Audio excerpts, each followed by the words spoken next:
when for the last 2 years we didn't get any COLA at a time when our prescription drug costs were going up, our health care costs are going up. What are they talking about? Well, you are right back home. They are a little bit off their rocker. The idea that you can think that after 2 years of zero COLAs, those are too large, and that we have to create a new formula to reduce COLAs, that is what people, certainly in the Republicans and some Democrats, are talking about right now. So what about Social Security? How much of the deficit did Social Security cause? So that my Republican friends, all of them, want to cut it. Some Democrats may want to cut it. Well, the answer is zero. And everybody in America back home understands it because Social Security is funded by the FICA tax, by the payroll tax. Social Security does not get general fund money. It comes independently. Social Security, according to the Social Security Administration, has a $2.7 trillion surplus. Let me say it again. Surplus can pay out every benefit for the next 22 years. Why do they want to cut Social Security? Go ask them. I don't know. Certainly doesn't make any sense to me. Should not be part of any deficit reduction effort. But it's not just Social Security that is under attack. They want to go after Medicare. They want to go after Medicaid. They want to go after nutrition programs for elderly people and for children. They want to go after Pell Grants. You name the program that benefits the middle class and working families, they want to go after it. And what about asking the wealthiest people to pay a nickel more in taxes? Oh, can't do that. Just can't do that. Moral objection to having billionaires who are doing phenomenally well, who are now paying the lowest effective tax rate that they have paid in a very long time. We cannot allow them to pay a nickel more in taxes. Far more important to cut Social Security, Medicare, Medicaid, and education. Well, you know what?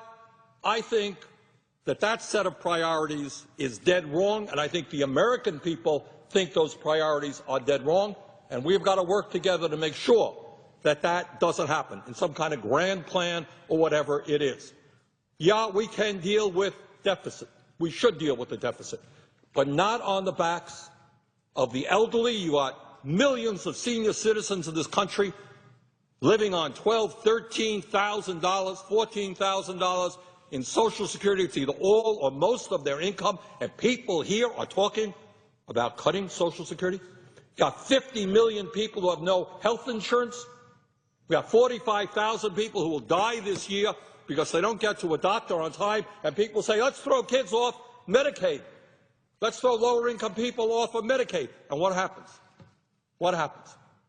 And let's do away, says the Ryan budget, the Republican budget. Let's do away with Medicare as we know it. Let's give people an $8,000 check instead of Medicare. Yeah, well, you got cancer, you got a heart disease, and you got an $8,000 check to go out and get private insurance.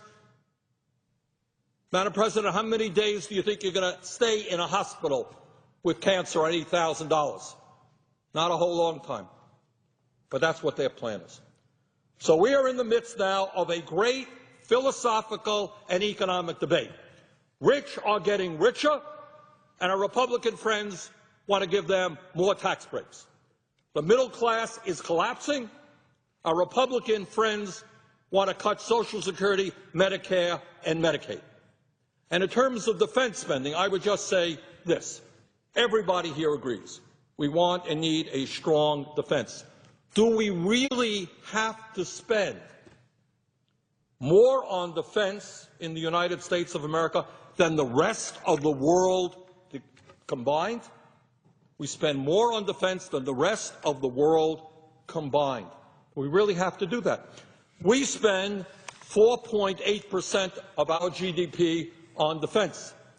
Our European allies, who, by the way, provide health care to all of their people as a right, our European allies, who provide, in many instances, college education free to their young people, not $40,000 or $50,000 a year.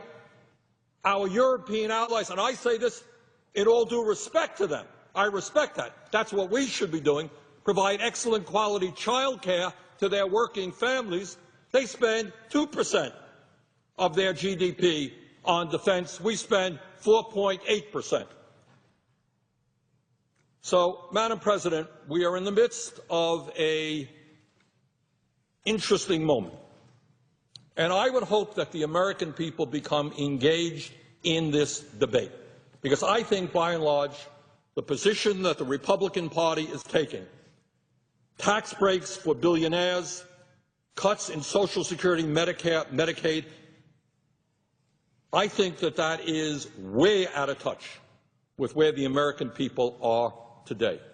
So, Madam President, I hope that we have a serious debate on these issues. I hope the American people join us, and I hope that the route we go, the road we go down in terms of deficit reduction, is one that is fair to working families and the middle class, and that means asking the wealthiest people in this country and the largest corporations in this country to start paying their fair share of taxes. And with that, Madam President, I would yield the floor and note the absence of a quorum. The clerk will call the roll. Mr. Akaka.